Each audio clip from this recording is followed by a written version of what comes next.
Let's bring in Martha Raddatz and our ABC security analyst Matthew Olson, former director of the National Counterterrorism Center. Martha, let me begin with you. We just heard this area described as the nerve center, really, of Sydney, and this is the kind of threat that has every capital in the world on edge.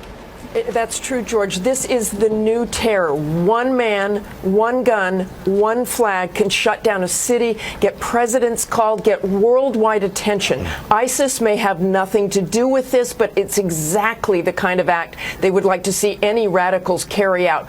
Go to a place that not only gets attention with the TV network across from them, but one that everyone can identify with, can look at those images and say, that could be me. That is the definition of terrorism, George. And Matthew, as Martha said, ISIS may have nothing to do with this, but they have posed a real threat to Australia.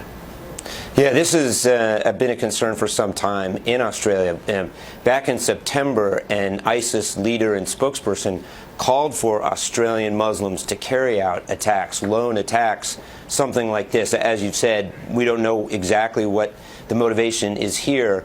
But we do know, for example, that 70 Australians have actually traveled to Syria to join ISIS, according to Australian security officials. So this is a big concern for Australian security forces. And how about here in the U.S.? Have U.S. officials identified individuals here in the United States who might be willing and able to carry out ISIS-inspired attacks? Well, you know, at any given time, the FBI is tracking several dozen people who may have indicated an interest in carrying out an attack. But the problem is that individuals could be totally off the radar. They could be radicalized online and not set off any of the tripwires that would give the FBI advance warning. Okay, Matthew, Martha, thanks to both of you. And, you know, there's been a huge response on social media this morning.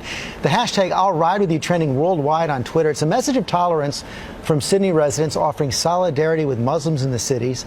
Locals concerned people in religious attire could be harassed. So many people are tweeting and offering to ride with them. We're going to keep you updated.